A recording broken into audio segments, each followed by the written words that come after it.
Creating creativity. I grew up as a cellist, and I was lucky enough to actually hold the top job in my profession for nearly 10 years. And 4 years ago, I decided to do a rather radical shift in my life, become an entrepreneur, create my own company.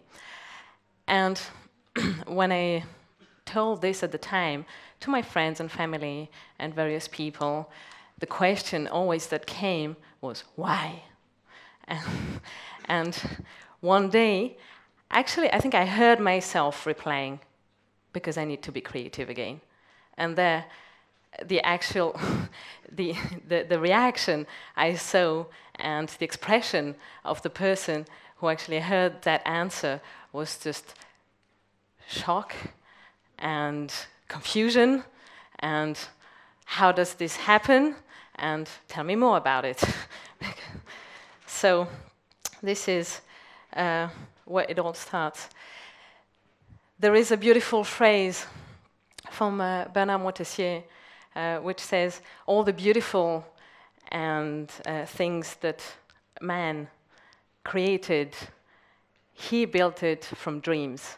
And I think it all starts from our dreams.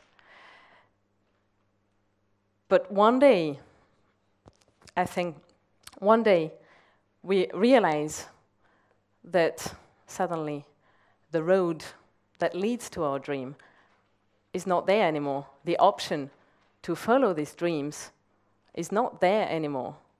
And what happened in between?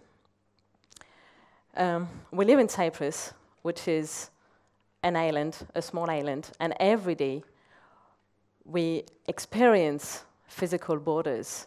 And I think it's something very strong here, the physical borders. So in my case, because I'm a sailor, and by going sailing, I could actually overcome this physical border. And one afternoon, let's see, it could just be one afternoon, and getting out at sea, and the borders had disappeared. And this made me realize that we do exactly the same in our minds. We're just full of borders. We create these borders for ourselves, and what we have to do is just break them in order to see what's behind. The other thing, I think, which is important, is that we need to be able to look at things from a different angle. And I love this picture, because I think it's a really, really beautiful picture.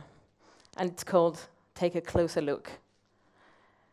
It's actually, again, a picture taken in Cyprus by Kevok Voskerichian. And only if you take a closer look, you realize that it's just rubbish. And this really taught me that you have to look at something from a completely different angle, and suddenly a situation reverses itself and it becomes totally new. So I came to the conclusion that creativity is not an activity. I may do a very creative activity in a very uncreative way, and maybe there is a way to do something which could be considered less creative, but in a very creative way, and this is maybe how we ought to live our life. I really had to look more into what is creativity, because I thought this had been doing all my life. I'm sure a lot of you have heard about Sir Ken Robinson, because he's an eminent TED talker, and he defines creativity as the process of having original ideas that have value. But this is just the beginning, because an idea remains a dream until or unless it becomes a project. And eventually, this project may become an achievement. And this is really what I felt I'm needed to do. I looked more into it, and psychologist J.P. Guilford in the 50s elaborated the concept of divergent thinking. And there are four components, four characteristics of divergent thinking, which he describes as being the major component of creativity, which are fluency, flexibility, originality, and elaboration. Fluency is the ability to find very quickly many solutions to a single problem. Flexibility is the ability to look at a single situation from many different angles. Originality is the tendency to have ideas that are different from those most other people.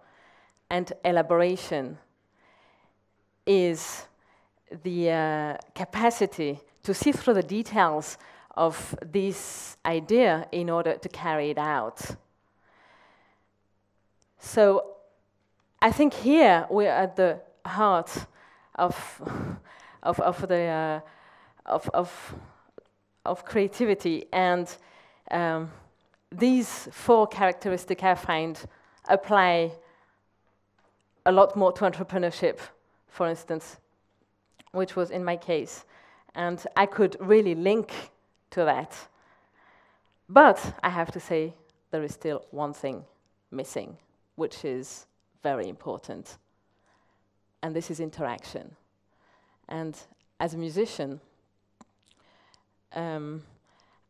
I was lucky enough to experience the most sophisticated form of interaction, which is live performance.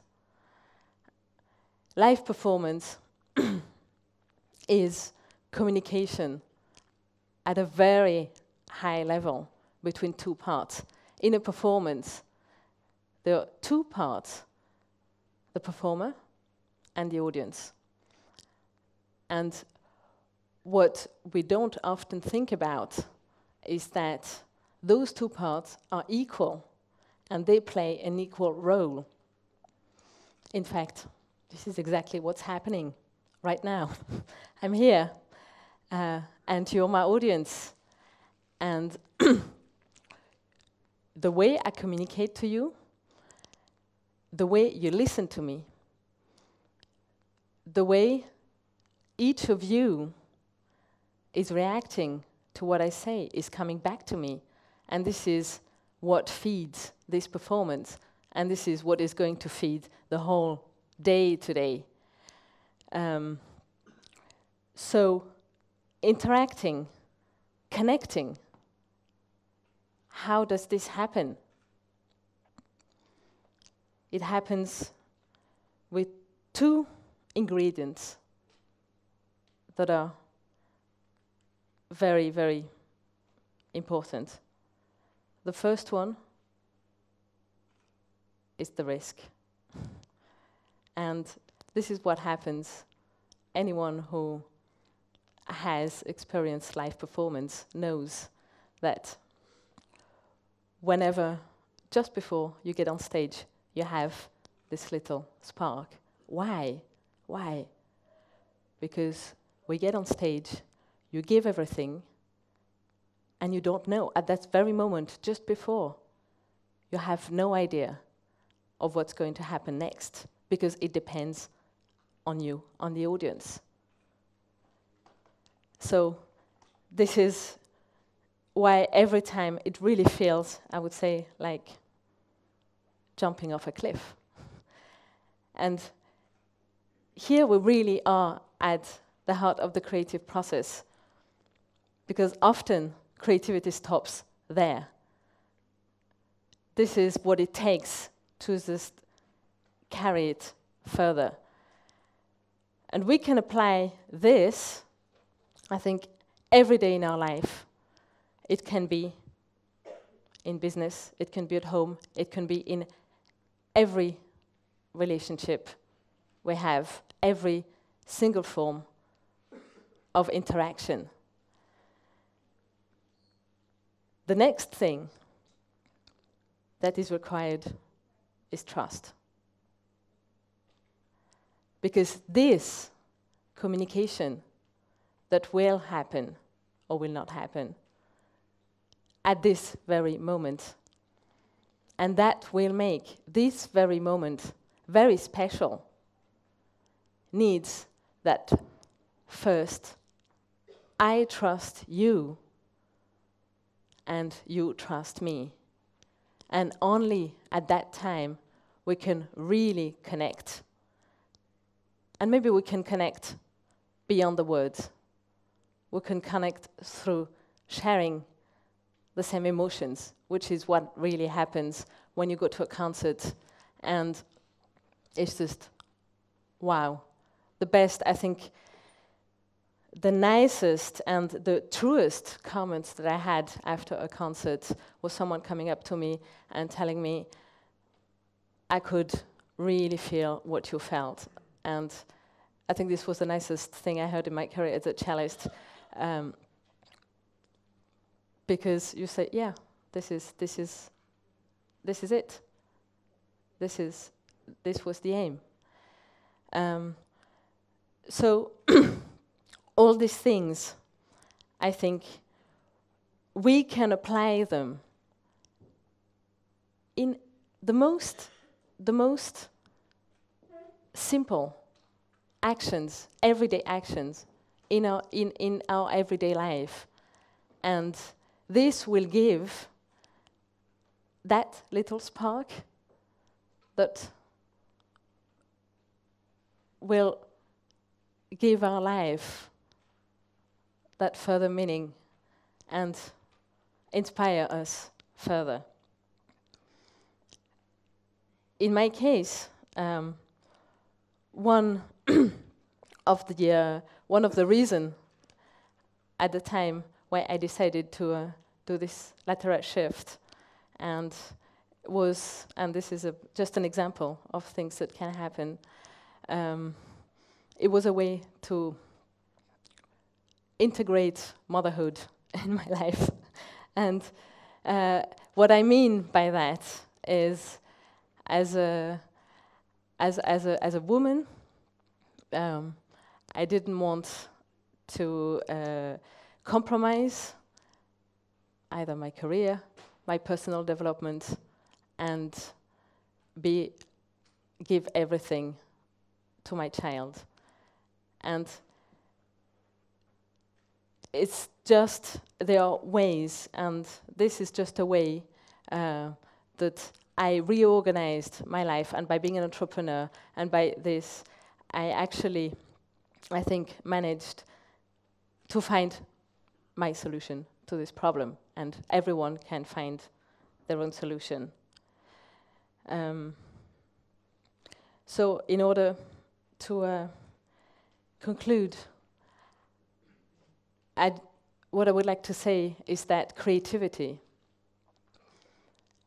is about what we make out of our life every day, and that when we live creatively, we aspire to inspire. Thank you very much.